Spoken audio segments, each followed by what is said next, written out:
Buenas tardes, doctor. ¿Cómo están? Muy bien, entonces damos inicio a las clases de otorrino. El día de hoy vamos a revisar lo que es anatomía y fisiología de la parte del oído, nariz y laringe. Muy bien, entonces siempre es necesario iniciar sobre todo con la parte de embriología, en lo que respecta a oído. Tenemos de que el pabellón auricular básicamente está formado tanto del primer y segundo arco faríngeo, mientras que el oído externo van a iniciar su proceso, su desarrollo a partir del primer surco branquial, ¿ya? Y este primer surco branquial va a dar lugar a lo que es el meato acústico. Aquí tenemos la parte de la hendidura y lo que va a formar el tubo auditivo o la tuba auditiva. Y esto vendría a ser la parte del conducto auditivo externo.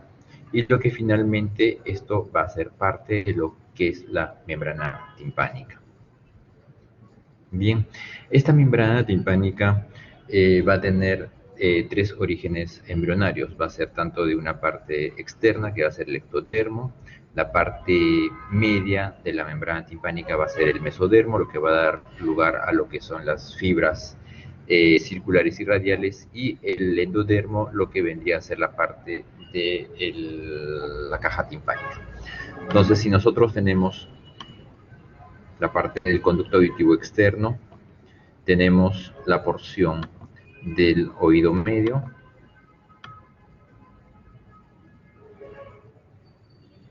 de la trompa de Eustaquio, y una parte intermedia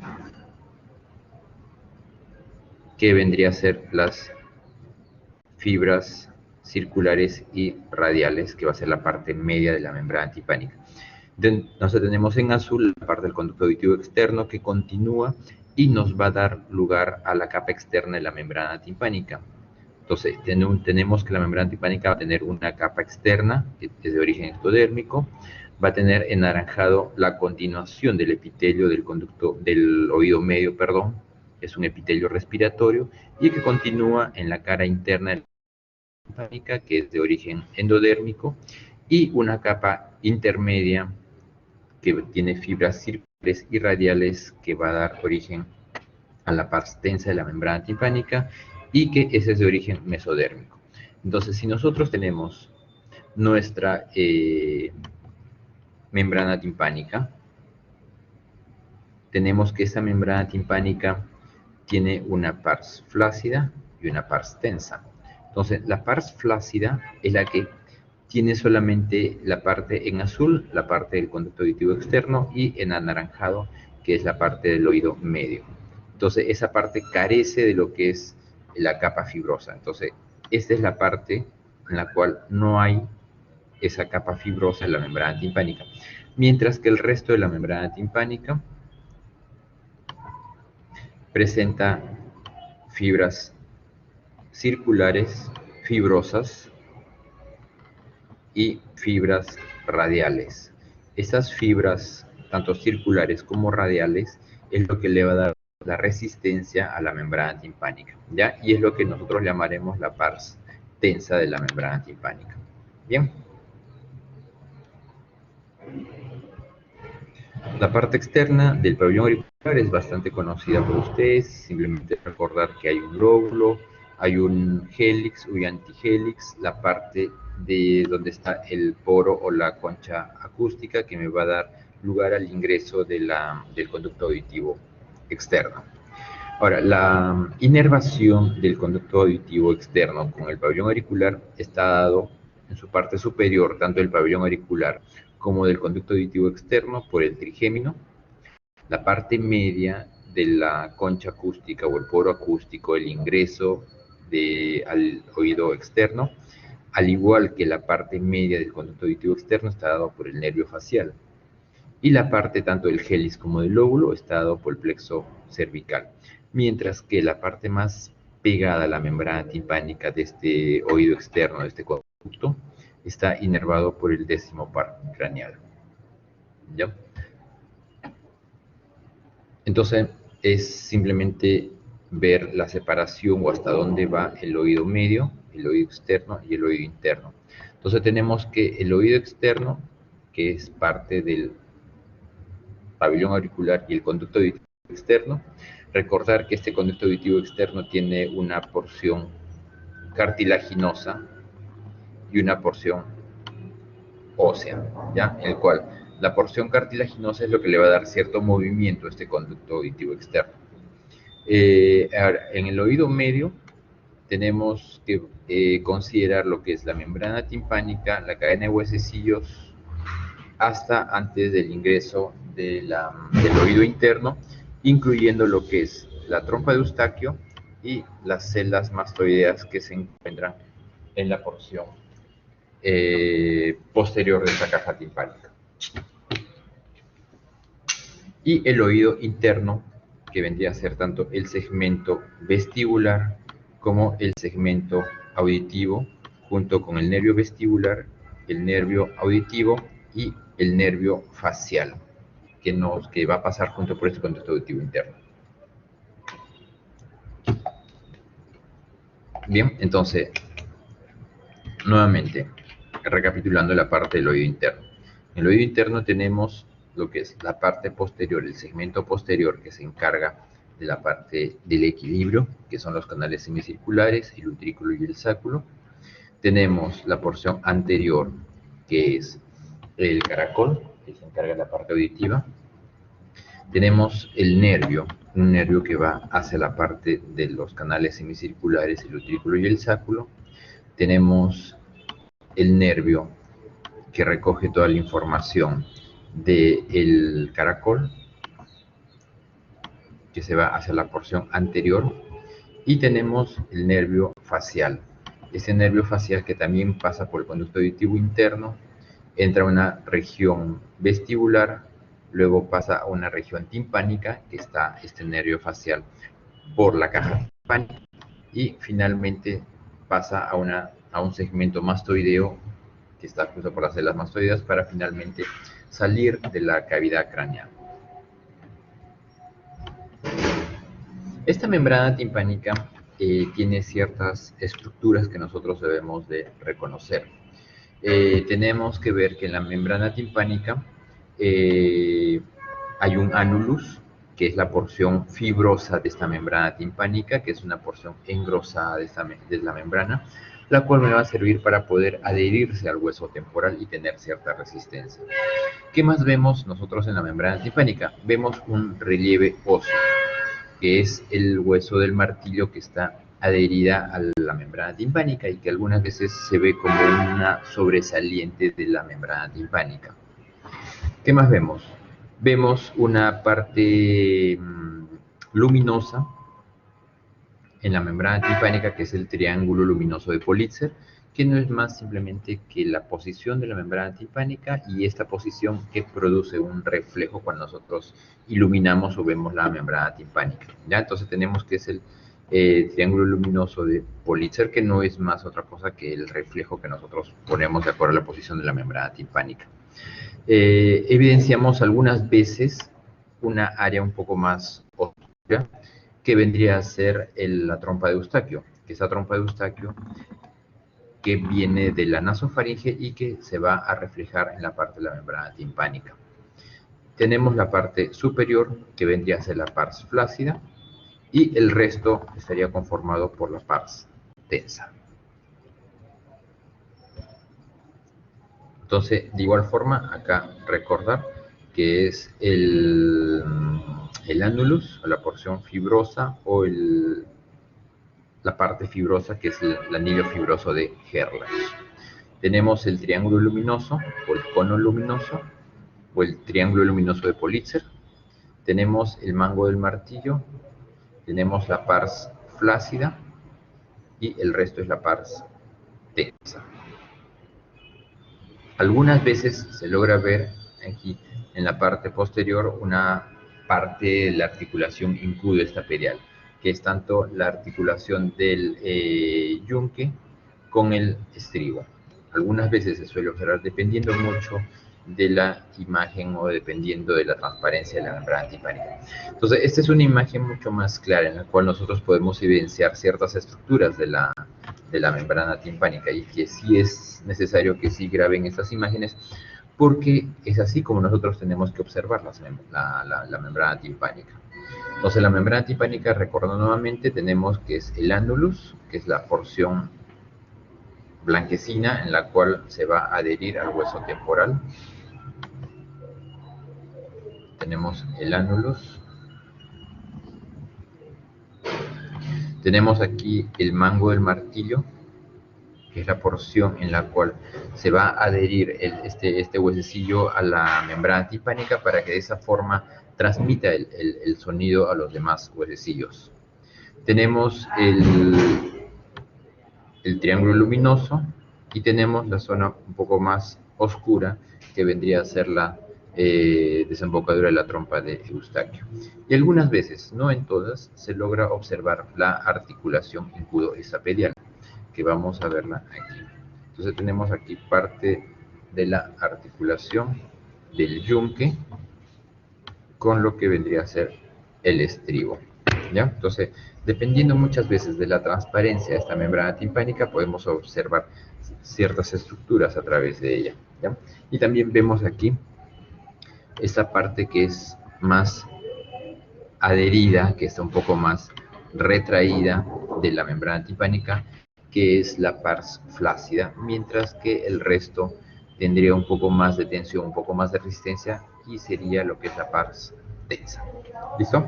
Entonces, hasta aquí está claro la parte de reconocimiento de la membrana timpánica, que es la pars tensa, que es la pars flácida, ¿verdad? ¿Sí? Sí, doctor. Perfecto. Entonces, continuando detrás de esta membrana timpánica, entonces tenemos los tres huesecillos, tenemos tanto el martillo, el yunque y el estribo. Entonces, en el martillo tenemos la porción del manubrio, justo esta parte es la que va a estar adherida o pegada a la membrana timpánica. Luego tenemos la cara articular en la cual va a estar el yunque articulándose para transmitir el movimiento. Tenemos una rama larga y una rama corta. Y a través de esta rama larga es la que al final se va a articular con la cabeza del estribo. Este estribo va a tener una porción la cual se articula y tiene dos ramas y finalmente la platina del estribo, que es una porción en la cual va a estar adherida a la ventana oval. Entonces, tenemos que, continuando con el estribo,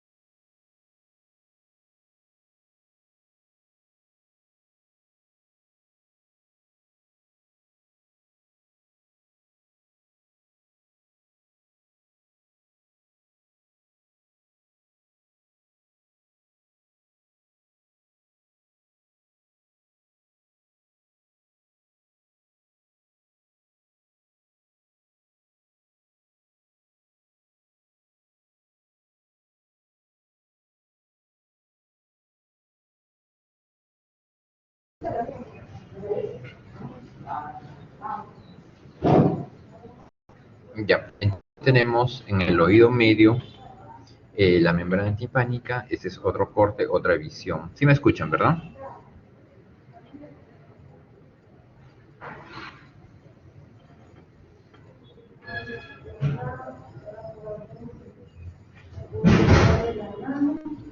Sí, se me escucha. Lo que pasa es que se desconectó mi internet. Sí, doctor, sí, me escucha. Okay. Entonces, este es otro corte de la caja timpánica. Tenemos aquí al medio de la membrana timpánica una porción anterior, que sería el músculo, este músculo que viene de la cara anterior de la caja timpánica y se va a insertar justo en el mango del martillo. En la porción posterior, en la cara posterior de la caja timpánica, tenemos un nervio, que es el nervio facial. la cual tiene uno de los segmentos terminales del nervio facial. Tenemos la cuerda del tímpano. Esta cuerda del tímpano va a atravesar por medio de la caja timpánica. Aquí no se encuentra, pero después tenemos otro nervio que es el nervio del estribo, que justamente va a inervar la comunicación del estribo a través de este músculo y de este nervio del estribo, y que va a permitir desarticular o mejorar la transmisión del sonido a través de los movimientos de este músculo. Entonces, tenemos aquí nuestra caja timpánica. Por medios didácticos es una caja que tiene 6 lados. Va a tener una cara anterior, una cara posterior, el piso, el techo, la cara medial y la cara lateral que se ha extraído, que vendría a ser la membrana timpánica, ¿ya? Entonces, así están ubicados, ¿no es cierto? Esa es la cara anterior, la cara posterior. ¿Qué estructuras encontramos en la cara anterior de esta caja timpánica? Ya habíamos visto que se encuentra el músculo tensor del tímpano o el músculo del martillo, la cual viene de la porción anterior y se dirige lateralmente para insertarse al mango del martillo. ¿Qué más tenemos? Tenemos la trompa de Eustaquio. Esta trompa de Eustaquio que viene de la nasofaringe y que me va a permitir el ingreso de aire de la nasofaringe hacia el oído medio, y que me va a producir ventilación. Hay unas rutas de ventilación porque el oído medio necesita cierta presión, cierta aireación. Y este aire no solamente va a quedar aquí en el oído medio, en la caja timpánica, sino también va a pasar a través de una comunicación en la pared posterior, que es el adictus adantrum, y va a pasar hacia las células mastoideas. Estas células mastoideas que se van a ubicar en la parte posterior de la caja timpánica, ¿no? Entonces, a través de esta comunicación, que es el adictus adantrum, va a pasar aire y va a ventilar también las células mastoideas. ¿Bien? ¿Qué otras estructuras tenemos en la pared posterior de esta caja timpánica?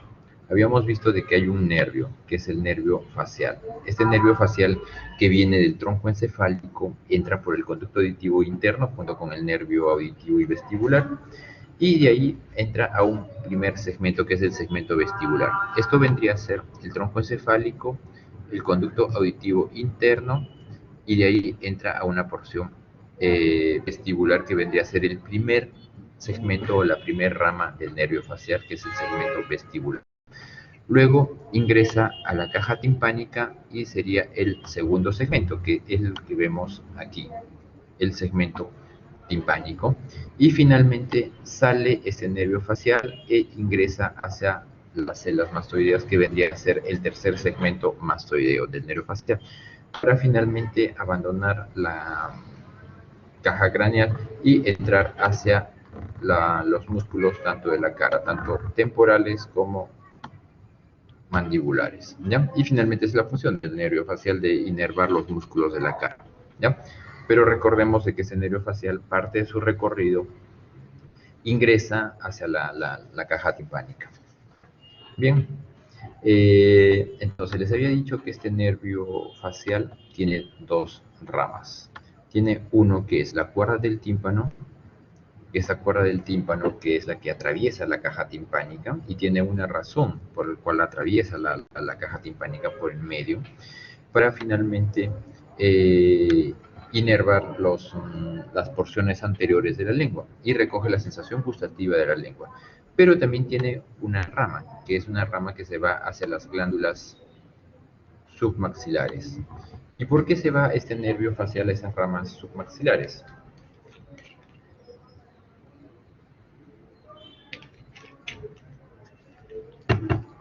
Porque este nervio facial lo que hace es capta las presiones de aire dentro de la caja timpánica. Es como un sensor que tiene este nervio de la cuerda del tímpano en medio de la caja timpánica, y va a captar las presiones bajas de aire.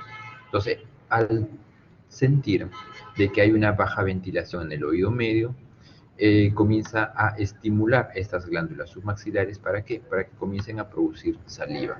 ¿Y qué es lo que pasa cuando nosotros tenemos saliva en la boca? Tenemos el reflejo de deglutirlo. Y cuando nosotros deglutimos, lo que hacemos es elevamos el paladar traccionamos los músculos periestafilinos que están en el paladar y que se van hacia la trompa de Eustaquio. Abro esa trompa de Eustaquio, me produce una abertura de esa trompa de Eustaquio y me permite el ingreso de aire por la abertura de esa trompa de Eustaquio, y de esa forma indirecta mejora la ventilación del oído. Entonces ya sabemos cuáles son una de las funciones de una de las ramas del nervio facial, que es por el tímpano, que me mejora la ventilación del oído medio. Bien, ¿qué más tenemos? Tenemos este nervio que les había comentado, que es el nervio del músculo del estribo. Tenemos otra de las ramas de ese nervio facial que va a inervar justamente el músculo del estribo. ¿Y hacia dónde va este músculo del estribo? ¿Qué me dicen? Brenda Maraví.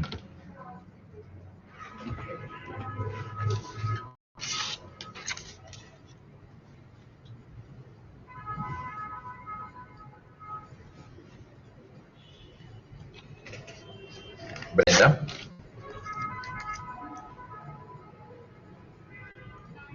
Claudia Morales.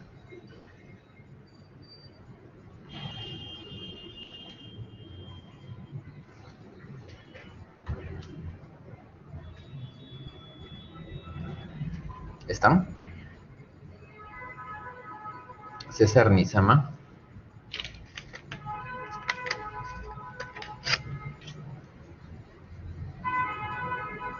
¿Qué funciones cumpliría este músculo del estribo?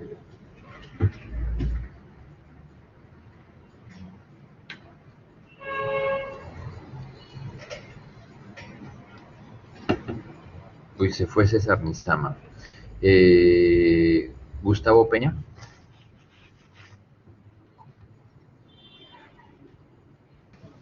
Sí, doctor, buenas tardes. Buenas tardes. Cuénteme, ¿qué función cumpliría este músculo del estribo? ¿O de dónde va?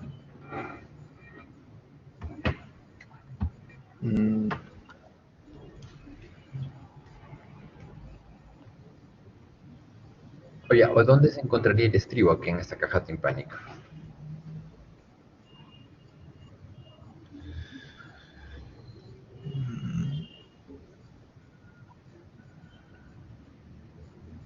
Katy Flores. ¿Dónde se encontraría el estribo?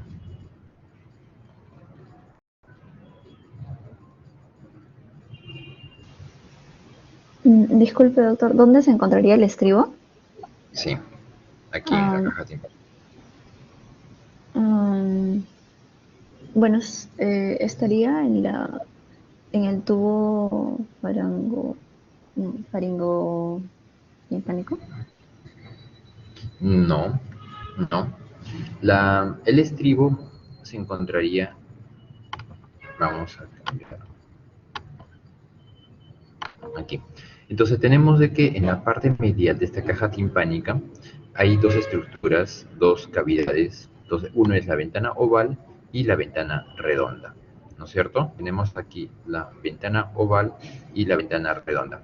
Entonces el estribo estaría alojado sobre la platina del estribo, sobre esta ventana oval, ¿ya? Entonces este músculo, el músculo del estribo, estaría fijándose al estribo. Entonces, ¿y qué función cumpliría esto? La función es de que cuando hay sonidos muy intensos, tracciona este músculo y desarticula al estribo. Entonces, cuando hay sonidos muy intensos, lo que hace es de que tracciona, lo saca del lugar al estribo, simplemente hasta una porción,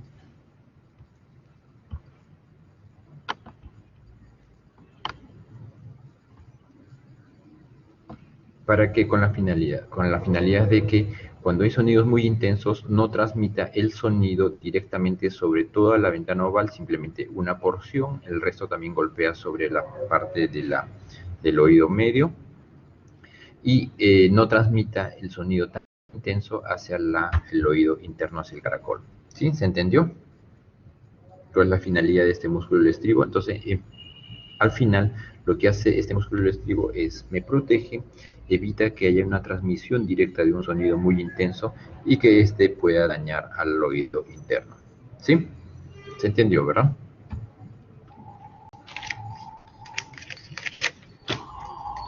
Ok, perfecto. Y aquí tenemos entonces la ventana oval, que es donde estaría alojado encima el estribo, y la ventana redonda. Y también tenemos lo que es el promontorio, que no es más que sino la primera vuelta del caracol, ¿ya? Entonces, si nosotros continuamos aquí, la ventana oval, tenemos de que va a continuar con lo que es el caracol. Entonces, este caracol va a tener dos comunicaciones con el oído medio. Tenemos que tiene la ventana oval, una comunicación continua, y vamos hasta la ventana redonda. ¿Listo? No sé si se entendió esa parte.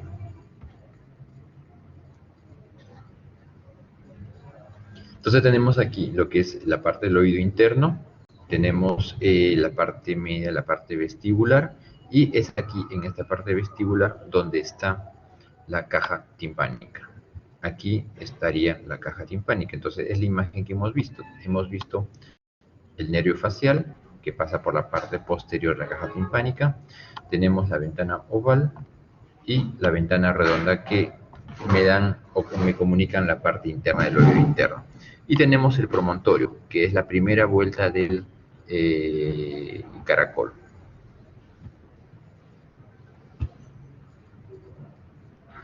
Muy bien, entonces habíamos dicho de que a través de esta ventana oval nosotros entramos hacia el oído interno, ¿no es cierto? Entonces tenemos aquí el sonido vendría a través de la membrana timpánica, el cual me produce vibraciones. Esta vibración se va a transmitir a través de los huesecillos del martillo, el yunque y el estribo, y este me va a producir ciertos movimientos sobre la ventana oval. Entonces, cuando el sonido viene y me produce un movimiento de pistón sobre la ventana oval, detrás del oído interno, a través de esta ventana oval, hay una comunicación, hay una cavidad, hay una rampa, que es la rampa vestibular. ¿Ya? Entonces, ¿qué hay en esta rampa vestibular? Katy Flores, ¿qué me dicen?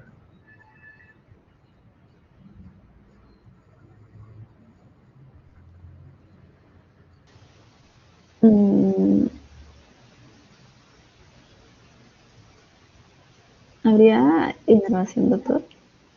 Perdón, habría. ¿Inervación? No. Dentro de esta rampa vestibular, que es como una cavidad, es como un tubo, dentro va a circular líquido y vendría a ser la perilinfa, ¿ya?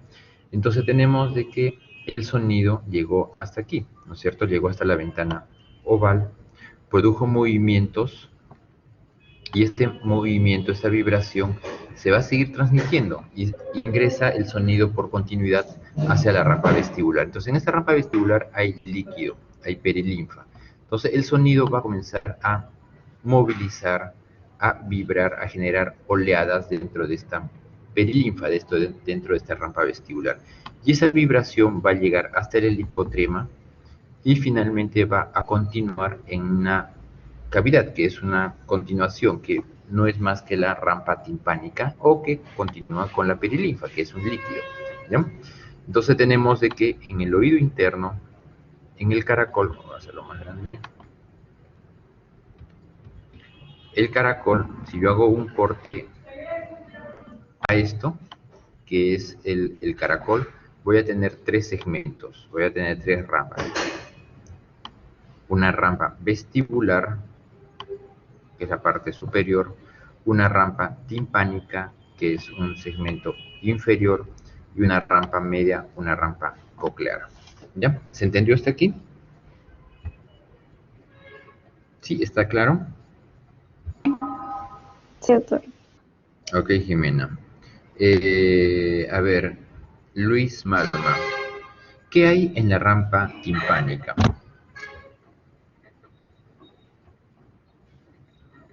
Aquí. ¿Qué hay? Doctor, buenas tardes. Buenas tardes. Esto. ¿Qué me dice Luis?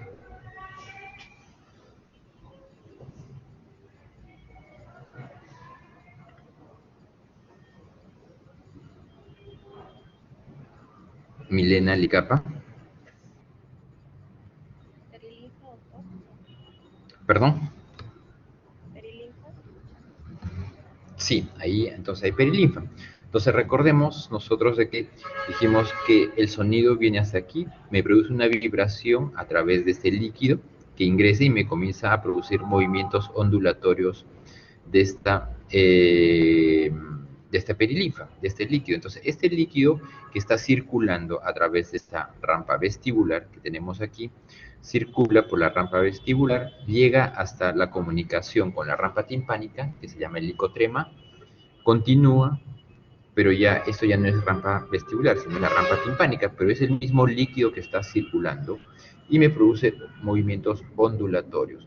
¿Y qué es lo que pasa si yo continúo a través de esa rampa timpánica? Voy a volver a regresar nuevamente al oído medio. ¿A través de qué? ¿De qué estructura reingreso al oído medio? Patricia Guaringa.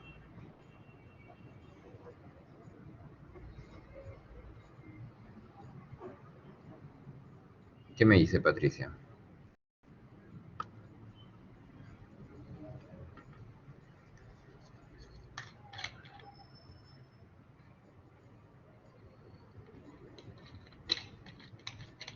Patricia, ¿está?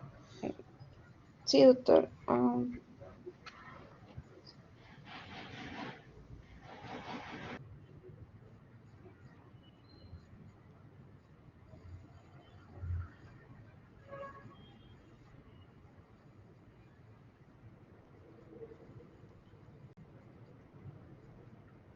Akemi Guerrero.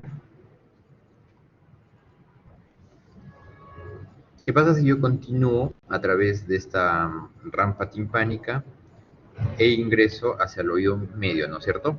¿Cómo se llama esa estructura por la cual atraviesa e ingreso nuevamente al oído medio?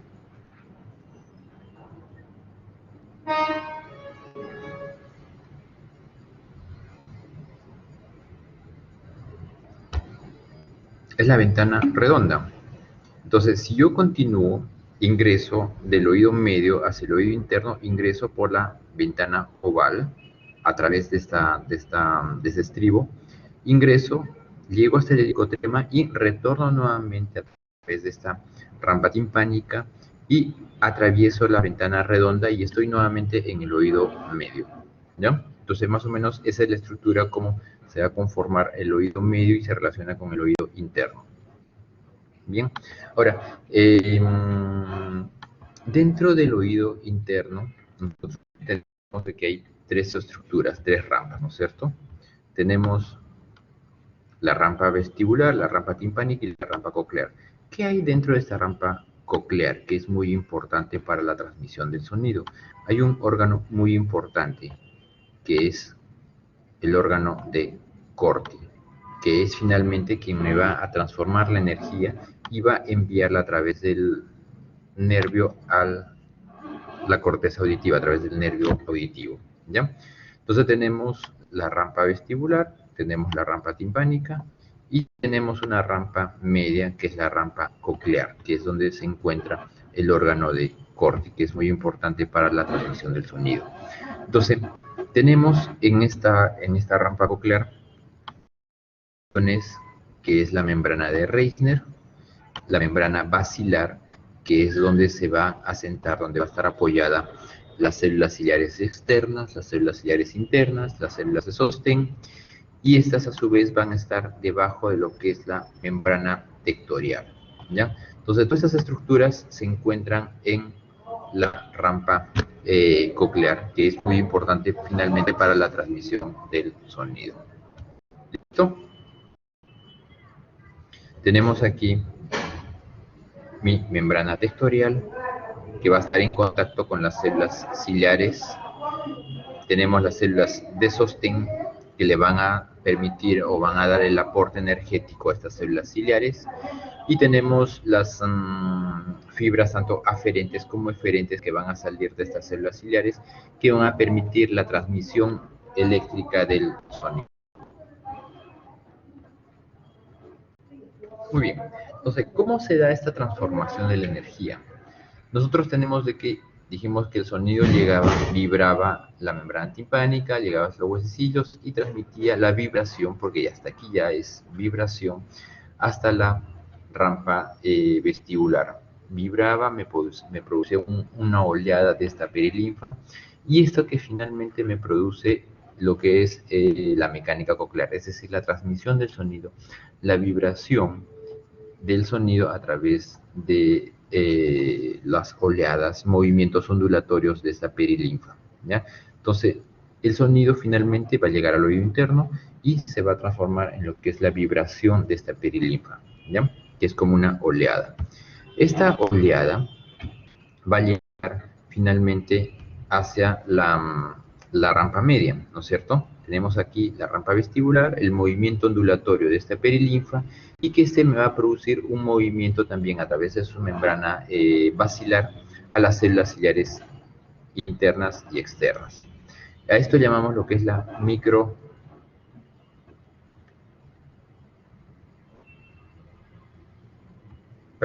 Entonces tenemos que esta mecánica se va a transformar en micromecánica a través del movimiento de esta perilinfa y que luego va a llevar a la endolinfa, ¿no es cierto? Entonces, a ver, tenemos aquí. Entonces tenemos de que el sonido se transformó en movimientos, en ondulaciones.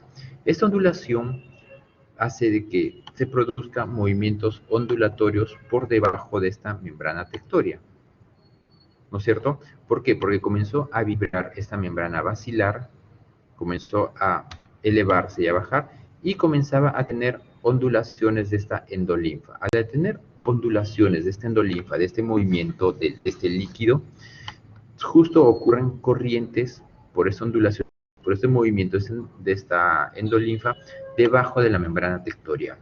Debajo de esta membrana tectorial se encuentran estas células ciliares internas y externas, ¿ya? Este movimiento, este deslizamiento que ocurre de este líquido debajo de esta membrana tectorial, finalmente me produce la vibración de estos cilios, de estas células ciliares. Y hasta aquí tenemos que ya, de ser un movimiento pequeño de líquido, comienza a producir movimientos de los cilios, de estas células ciliares. Y aquí ya pasamos a lo que es la transducción. ¿Cómo ocurre la transducción? Como se produjo movimientos de esta endolinfa, de este líquido que ocurre debajo de la endolinfa, este movimiento, este oleaje de esta endolinfa, lo que me hace es batir estos cilios, me comienza a movilizar estos cilios. Y eso me produce la despolarización, permitiendo el ingreso de potasio.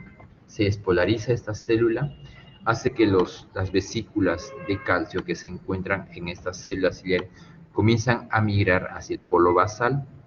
Una vez que llegan al polo basal, comienzan a liberar estos gránulos de calcio. Y finalmente estos son los neurotransmisores, y que van a ser captados a través de estas neuronas y que van a enviar ya la señal eléctrica a través del nervio auditivo.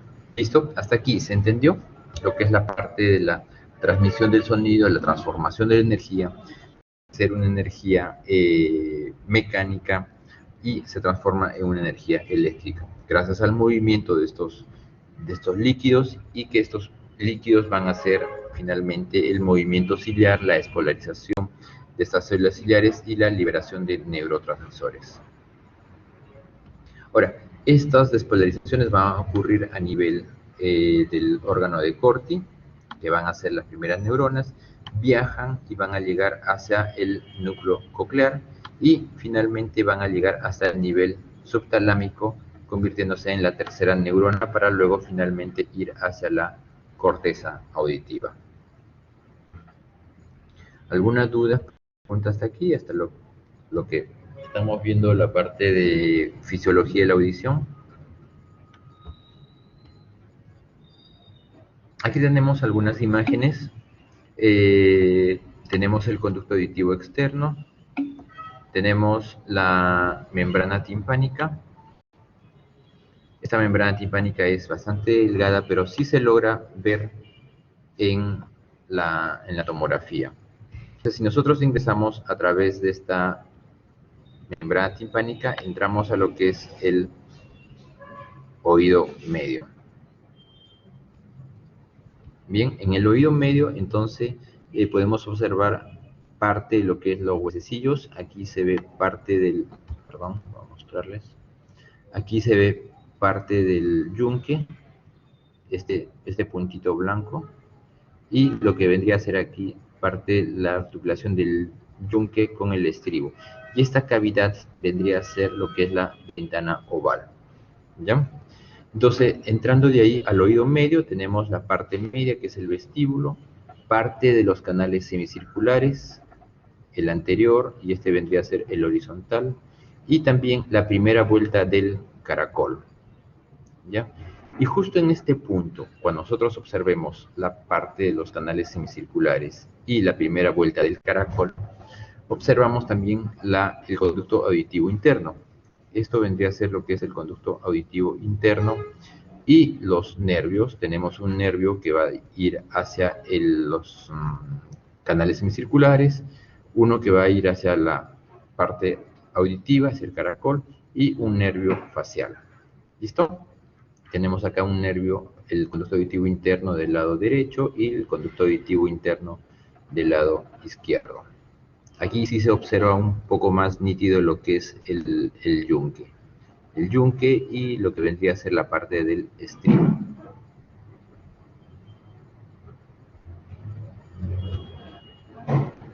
¿Sí? ¿Alguna duda, alguna pregunta?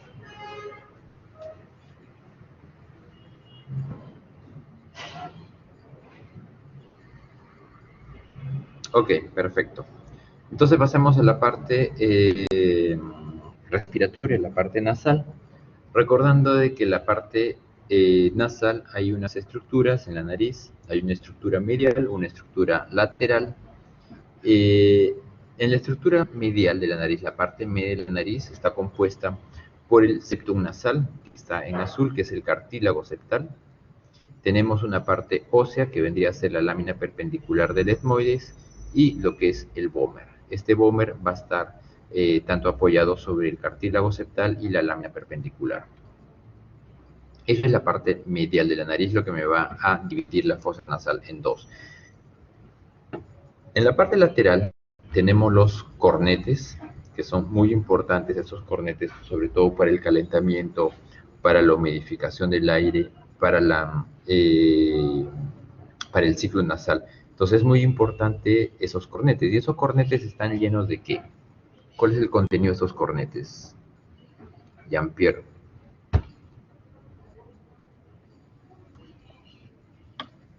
Sí, doctor. ¿Sí me escuchó lo que le pregunté? ¿Podría repetir la pregunta, por favor? ¿Cuál es el contenido de los cornetes?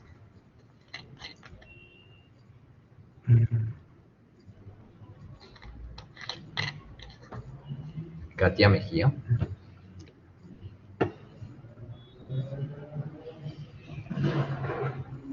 Sí, doctor, presente. ¿Cuál es su respuesta?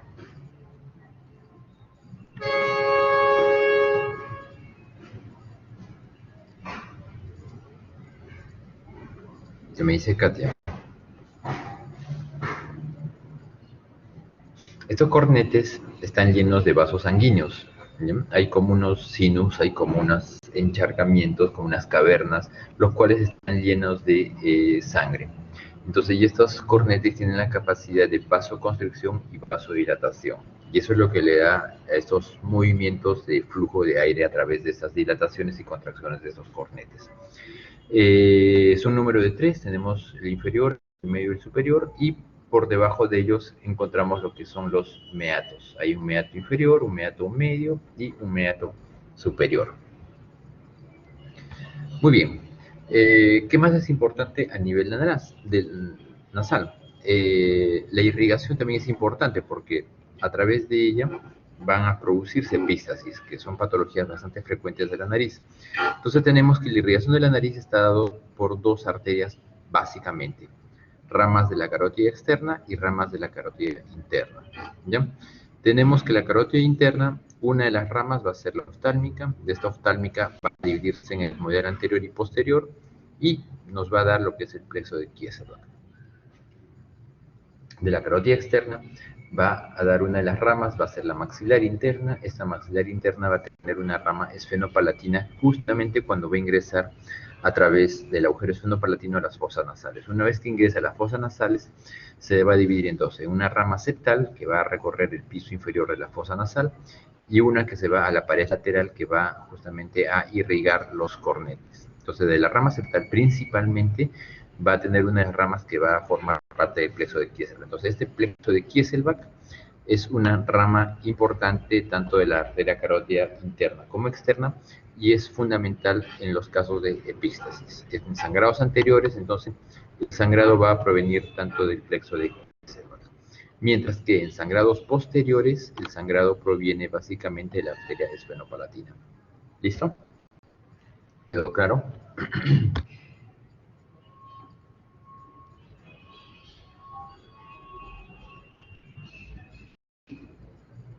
Muy bien.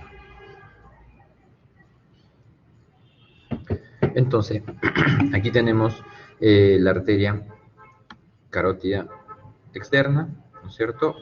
Una de las ramas es la maxilar interna. Esta maxilar interna justamente se ubica a nivel de la pared posterior del seno maxilar. Una vez que ingresa al seno maxilar a través del agujero esfenopalatino.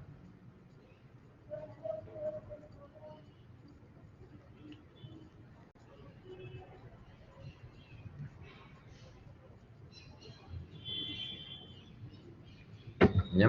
Entonces, a través de esta arteria maxilar interna, atraviesa el agujero esfenopalatino que se encuentra aquí.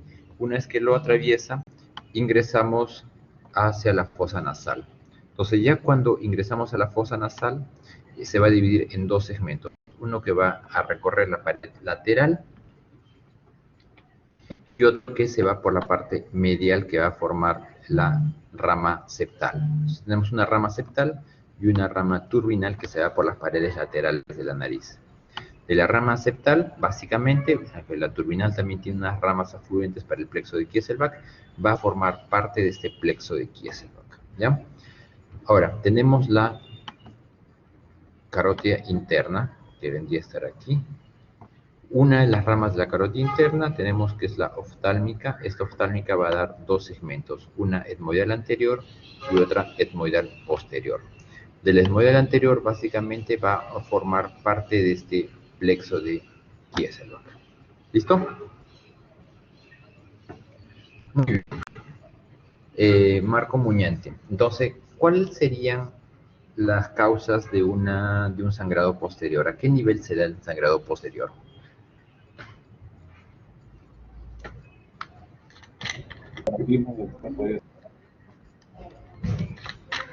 Pero no lo escuché.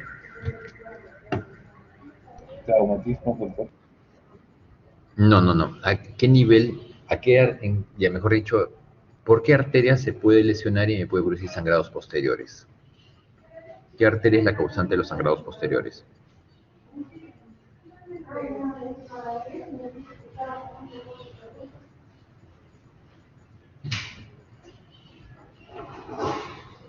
Naida Llantoy. Sí.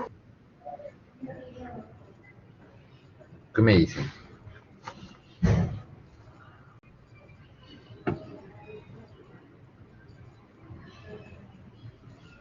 Naida. Por la carótida externa podría ser. ¿Por cuál? Perdón. Por la carótida externa. Ya. Lo que pasa es de que la carótida externa, claro, exactamente, o sea, es una rama de la carótida externa, pero no es exactamente la lesión de esta arteria la que me va a producir sangrados posteriores, porque esta se encuentra fuera de la fosa nasal. Recordemos de que la carótida externa, una de las ramas vendría a ser la maxilar interna, pero esta todavía no ingresa hacia la fosa nasal, o sea, alguna lesión de la maxilar interna no me va a producir sangrados posteriores, sangrados nasales. Entonces, esta maxilar interna ingresa hacia la fosa nasal a través del agujero esfenopalatino, por lo tanto se convierte en arteria. Marco, ¿qué arteria?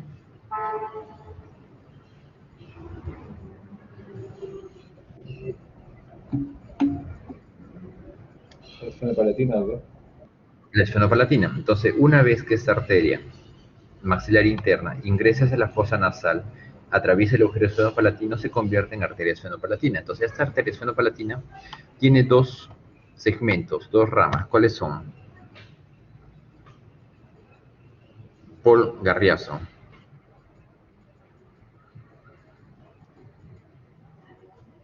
¿Cuáles son?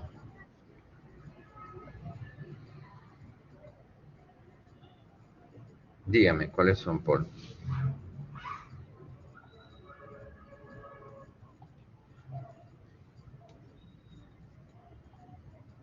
Renzo Mendoza. Sí, doctor. Tiene una rama septal y una rama etmoidal, si no me equivoco. No, es una rama. Entonces tenemos aquí la esfenopalatina. Esta esfenopalatina pasa por a través de la parte medial de la nariz, que es la parte septal, y otra que se va por la parte lateral, que va a ser la turbinal, ¿ya? Entonces, esta septal va a formar parte de este plexo de Kieselbach, ¿ya? Entonces, sangrados anteriores básicamente se da a este nivel, al nivel del plexo de Kieselbach, en el área del tle. Y sangrados posteriores se van a dar básicamente en la arteria esfenopalatina. ¿Y dónde se ubica esta arteria esfenopalatina, Jimena Maguiña? ¿Dónde yo puedo ubicarla? Obviamente para yo saber de que sí, pues está sangrando de ahí y esa es una rama esfenopalatina. Saliendo del agujero esfenopalatino, doctor. Ya, pero yo ¿cómo lo ubico a nivel de la nariz? Cuando yo hago una evaluación de la nariz con una endoscopía nasal, yo no voy a ver el agujero esfenopalatino, no lo veo. Pero sí veo ciertas estructuras que me van a decir, ah, ya, veo esto y por aquí debe estar el agujero esfenopalatino.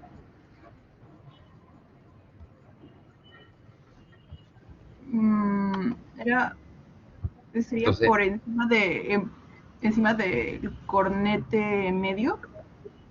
Ya, perfecto. Entonces tenemos aquí de que se encuentra el cornete inferior y aquí se encuentra el cornete medio.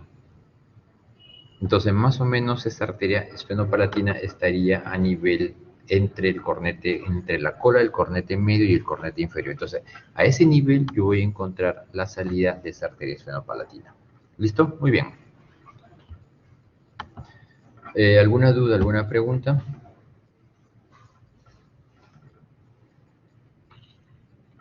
Perfecto, sigamos entonces. Entonces, una vez que yo ya sé que los cornetes están llenos de sangre, que esos cornetes tienen una actividad móvil, que hay momentos en los que hay vasodilatación y hay vasoconstricción, entonces me va a indicar que hay momentos en que yo voy a respirar por una fosa nasal, mientras que la otra va a estar obstruida, va a estar tapada. A eso nosotros llamamos que es el ciclo nasal.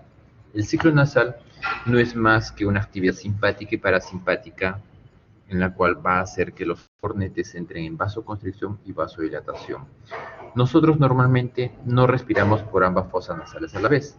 Tenemos una preferencia a respirar por una fosa nasal, pasa unas horas y luego se tapa esa fosa nasal y pasamos nuestra respiración al otro lado. Si nosotros hacemos la prueba de respirar por una fosa nasal, tapándonos una fosa nasal, observamos de que está más obstruida una que la otra. Si nosotros hacemos eso, nos vamos a percatar ahorita mismo que una fosa nasal está un poco más obstruida que la otra. Entonces, justamente eso es lo que es el ciclo nasal. Es un periodo de vasoconstricción y vasodilatación a través de estos cornetes. Entonces, supongamos que en este lado tenemos este cornete que está en vasodilatación, mientras que el lado contralateral está en vasoconstricción. Entonces, lo cual indicaría que nosotros respiramos por esta fosa nasal, mientras que esa se encuentra obstruida. ¿Ya? Pasa unas horas y el que estaba en vasoconstricción se dilata y el lado que está vasodilatado entra en vasoconstricción y comenzamos a respirar ahora por el lado contralateral. ¿Ya? Eso es lo que es el ciclo nasal, lo que es un periodo de vasoconstricción y vasodilatación. ¿Ya? ¿Y eso para qué? ¿Para qué me sirve finalmente que yo respire por una fosa nasal y no por las dos fosas nasales? Que sería lo más lógico. Entonces, esto me permite de que la nariz genere una mayor resistencia. ¿A qué se refiere? Si es que el aire que ingresa va a encontrar cierta obstrucción, hace que aumente la resistencia a nivel nasal. ¿Por qué? Por el aumento de la obstrucción al paso del aire. Entonces, aumenta la resistencia a nivel nasal y a nivel pulmonar me genera una presión negativa, justamente por el aumento de la resistencia de las vías aéreas superiores. Aumenta la resistencia y a nivel pulmonar me genera una presión negativa. Y esta presión negativa es favorable para que una vez que el aire ingresa, vence esta resistencia y se hace mucho más fácil el ingreso para lograr vencer el colapso de los alveolos. Entonces, justamente eso es mucho, eso favorece mucho el ingreso del aire, facilita el ingreso del aire hasta el nivel pulmonar una vez que vence la resistencia a nivel nasal. Entonces, ese es uno de los beneficios por el cual hay un periodo de vasodilatación y vasoconstricción. Acá, y en este caso, por ejemplo, tenemos en este paciente que el cornete izquierdo está en vasoconstricción, mientras que el derecho está en vasodilatación. Entonces, probablemente este paciente en ese momento está respirando mejor por el lado izquierdo.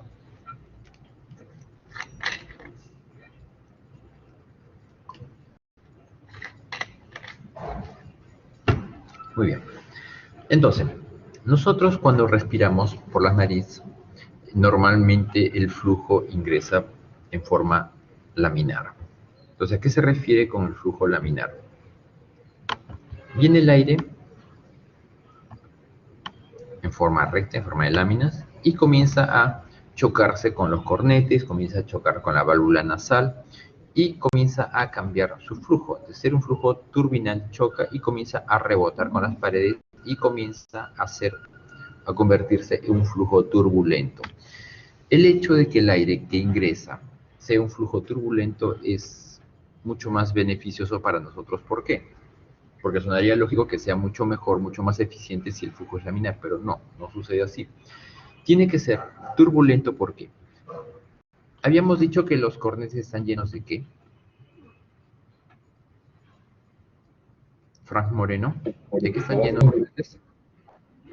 ¿Perdón? De vasos. Ya están llenos de vasos sanguíneos, hay sangre entonces dentro de esos cornetes. Entonces, obviamente, si es que hay sangre, está a una temperatura corporal, ¿no es cierto? Entonces, si entra el aire, que es aire a una temperatura ambiental, 16, 17 grados, y entra en contacto con una superficie caliente que se encuentran los cornetes. ¿Por qué? Porque están muy cerquita, hay cavernas de sangre. Entonces va a tener que calentarse el aire por contacto directo. Pero si aún así mejoro la eficiencia de esta transmisión de aire mediante el tipo de flujo, de ser un flujo laminar en el cual sería el tiempo de contacto menor que si el flujo es turbulento, porque el aire pasaría, repasaría y repasaría mucho mayor tiempo de contacto que si el flujo sería laminar. Entonces, se mejoraría la eficiencia de transmisión de temperatura a través de la sangre y que pasa al aire, ¿no es cierto? Entonces, ese es uno de los grandes beneficios de la transformación del flujo laminar a flujo turbulento, mejorando la transmisión de temperatura a través de los cornetes. Bien, esa es una de las formas como se calienta. ¿Qué otra forma también logra calentarse el aire? Cuando nosotros expiramos, el aire va a salir por el piso de las fosas nasales. Entonces, igualmente, es un aire que ya sufrió todo este efecto de calentamiento, está a nivel pulmonar y es un aire caliente. Llega a las fosas nasales, que están a una temperatura mucho más baja, y comienza a evaporarse este aire que estuvo optimizado, ¿no es cierto? Que estuvo a una temperatura óptima para nosotros. Entonces, una vez que entra en contacto con superficies frías, comienza a producir la evaporación de este aire. Y esta evaporación es un aire húmedo, que comienza por ese vapor de aire, comienza a humedecer nuevamente el aire que está ingresando, y como es un vapor de aire caliente, es otra de las formas como se produce el calentamiento del aire. Otra de las formas como se logra la humidificación del aire es que a nivel del meato inferior tenemos el conducto nasolagrimal, por el cual va a salir las lágrimas y va a humedecer el aire que ingresa.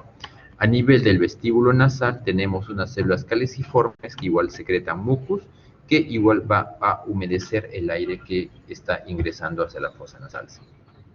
Entonces, finalmente, con todo esto, tenemos de que el aire va a ingresar a una temperatura adecuada, ingresa a una presión para mejorar la entrada de aire hasta el nivel alveolar, y también está a una humedad adecuada. Entonces, es muy distinto respirar por las fosas nasales porque va a generar ciertas condiciones óptimas para que el aire ingrese en adecuadas condiciones al nivel pulmonar.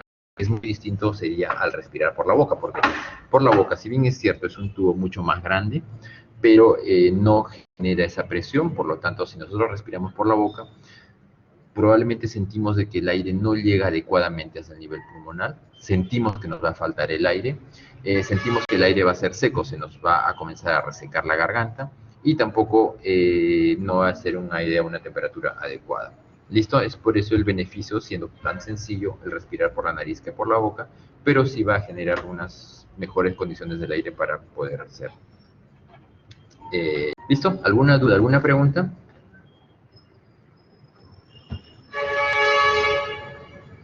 Doctor. ¿Sí, Claudia? Sí, doctor, disculpe. ¿Y por qué el aire de la expiración sale solamente por el piso de la nariz y no por los cornetes? Ya, porque obviamente el flujo, vamos a retornar.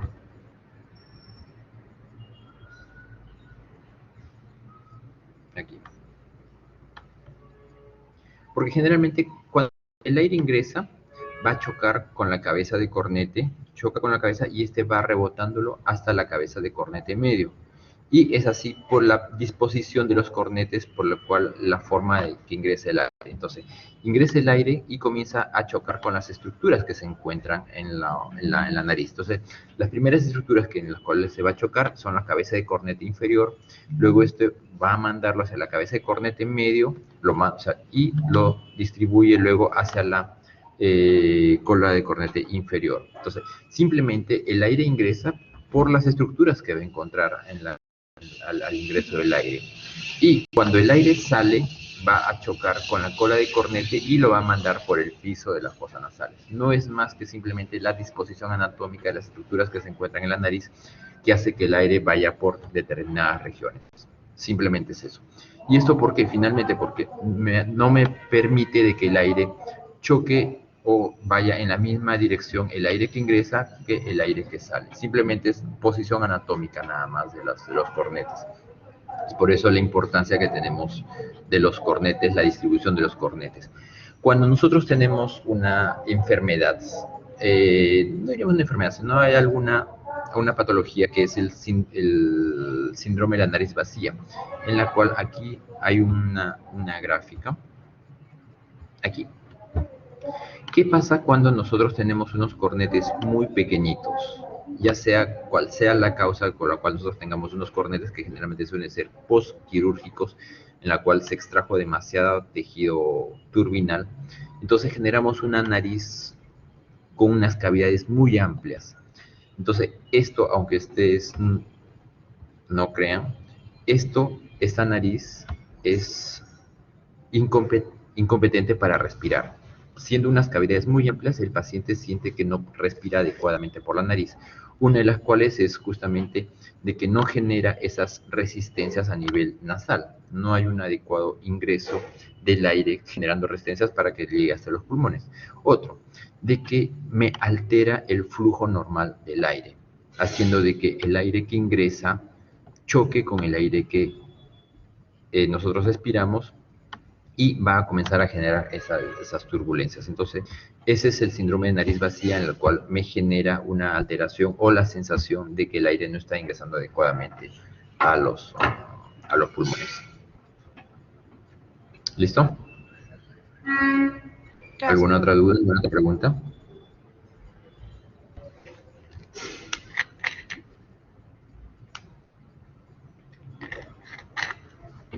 Muy bien.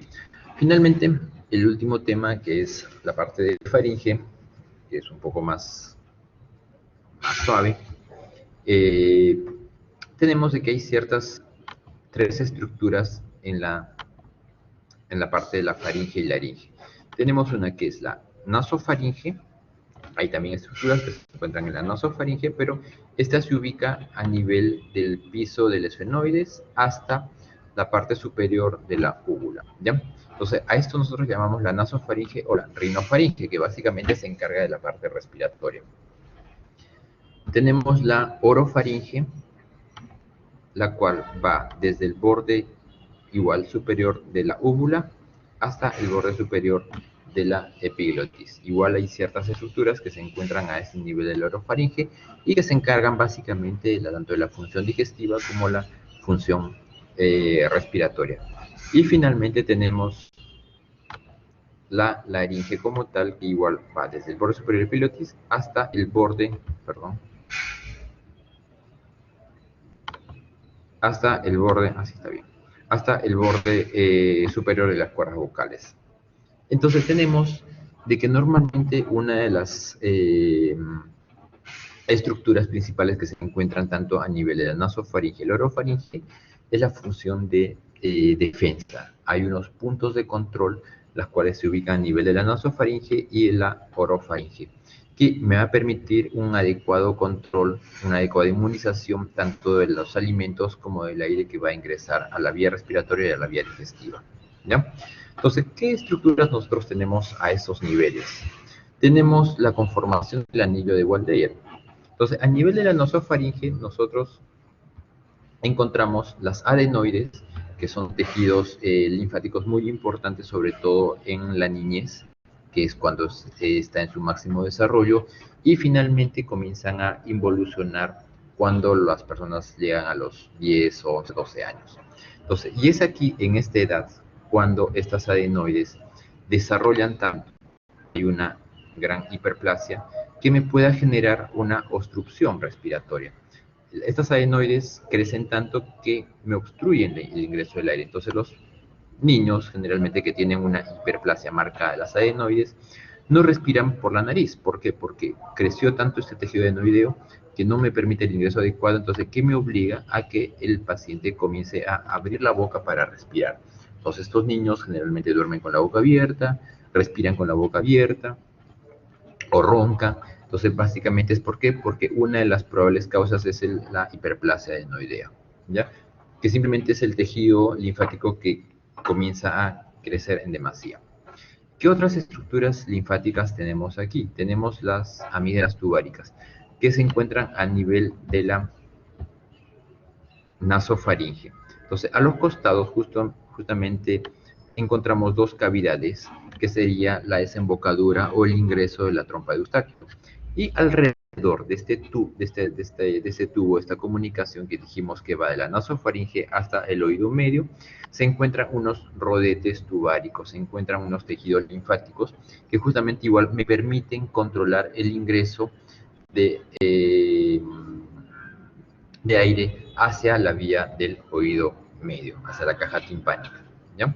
Entonces, ¿qué más tenemos a nivel de la orofaringe? Tenemos dos tejidos linfáticos. Tenemos las amígdalas como tal, las amígdalas palatinas y las amígdalas linguales. Bien. Y aparte de la rinofaringe tenemos tanto la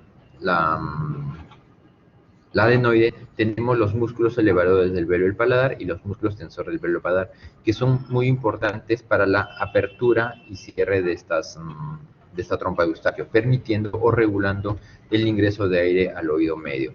Ahora, a nivel de la orofaringe también tenemos las dos amígdalas, la amígdala lingual y la palatina. La amígdala lingual es la que se encuentra en la raíz o en la base de la lengua. Y tenemos también los músculos, que estos músculos se van a encargar tanto de la tracción y la movilidad la apertura de trompa de Eustaquio, y también son útiles para la deglución, que son otra de las funciones de la orofaringe. Hablando de la deglución, hay generalmente 4 fases en la deglución. ¿Qué es lo que ocurre? Cuando nosotros deglutimos los alimentos, antes de esto tenemos que prepararlo. Hay una fase de la masticación en la cual comenzamos a elevar la lengua y el alimento va a pasar hacia las paredes laterales para que tenga una adecuada trituración. Luego de cual pasamos a una fase faríngea, en la cual ascendemos la lengua y empujamos el bolo alimenticio para que ingrese hacia la pared posterior de la orofaringe. Y esta fase faringe es mucho más rápido, dura generalmente menos de un segundo, es totalmente involuntaria y me da pie a que ingrese el alimento hacia el esófago, siendo una fase esofágica, que ya simplemente es un mecanismo de reflejo, ¿ya? También, ¿qué otras funciones tenemos? La función fonatorio, a través del sistema respiratorio, permitiendo la exhalación de aire y la vibración de estas cuerdas vocales. La función inmunológica, a través del anillo de Waldeyer, y la función de pasaje de aire a través de la laringe. Ahora, hay unas estructuras cartilaginosas que se encuentran a nivel de la laringe, que son tanto la epiglotis, que tiene un efecto de válvula, que me va a permitir tanto la apertura y cierre del pasaje de aire o el pasaje de alimentos, ya sea la vía respiratoria o la vía digestiva. Tenemos un cartílago tiroides, que simplemente es el protector de las cuerdas vocales, que vienen a ser las aritenoides, y estas aritenoides están sobrepuestas sobre el cricoides. Entonces, el cricoides, encima se encuentran las aritenoides, que van a articularse, van a permitir tanto el cierre, la apertura o el cierre de las cuerdas vocales. Y estas van a estar protegidos a través de este cartílago tiroideo.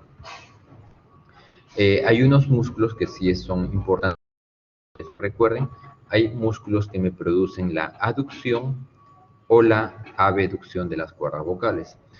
Solo hay un músculo que me produce la abducción, que es el cricoaritenoideo posterior. Eso sí, recuerden cuál es el músculo que me produce la abducción de las cuerdas vocales. Y hay 4 músculos que me producen la aducción de las cuerdas vocales, que es el cricoaritenoideo lateral, interaritenoideo, tiroaritenoideos y cricotiroideos, ¿ya? Entonces recordemos, básicamente, recuerden este músculo, cuál es el músculo que me produce la abducción de las cuerdas vocales, es el cricoaritenoideo posterior. Ahora, con respecto a la inervación de la laringe, está dado por el nervio vago, el 10º par craneal. Este nervio vago va a tener 2 ramas, una rama que va a tener acción sensitiva y una que va a tener acción motora. Las cuerdas vocales necesitan movilizarse y también necesitan una función protectora, una función sensitiva. Entonces, la función motora está dado por el nervio laringeo recurrente inferior, que va a tener tanto músculos aductores y abductores. Ya hemos visto cuáles son los músculos aductores y los abductores. Y tenemos una función sensitiva. Ya esta función sensitiva están recubiertas toda la mucosa de la fosa nasal, y justamente ante cualquier ingreso de un cuerpo extraño me va a permitir la actividad de estos músculos abductores o aductores, ¿ya? Y estos también son ramos tan importantes tanto para la tos o el espasmo glótico. ¿Listo?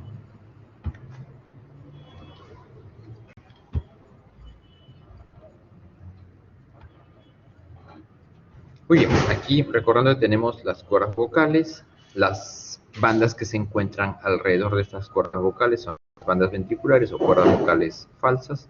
Tenemos lo que es la epiglotis y las aritenoides. Y aquí se encontraría lo que es el cartílago tiroideo, protegiendo a estas cuerdas vocales, tanto las cuerdas vocales como a las bandas ventriculares. Ahora, hay otras estructuras, como sería aquí los senos piriformes, que son lugares muy frecuentes de cuerpos extraños. Tenemos al igual las bandas ventriculares, la vallécula, que se encuentra entre la base de la lengua y la epiglotis. Entonces aquí estaría la vallécula, que son igual lugares frecuentes de cuerpos extraños. Y finalmente ¿cómo ocurre la vibración? ¿Cómo ocurre la formación de las palabras? Entonces, cuando nosotros expiramos, producimos un cierre de las cuerdas vocales, pero la salida de aire a través de esta lámina de aire me va a permitir una discreta abertura para la salida de aire a través de estas cuerdas vocales. Entonces, estas cuerdas vocales no se cierran por completo, sino que hay una cierta cortación entre las cuerdas vocales, permitiendo el escape de pequeñas láminas de aire, y me produce esto la vibración de acuerdo a la tensión que yo le ponga a las cuerdas vocales. Me va a producir la vibración de estas cuerdas vocales, y junto con la parte resonadora, como es la boca, como es las fosas nasales, como son los senos paranasales, los músculos de la lengua, me van a permitir la resonancia de la voz. ¿Listo? ¿Alguna duda, alguna pregunta?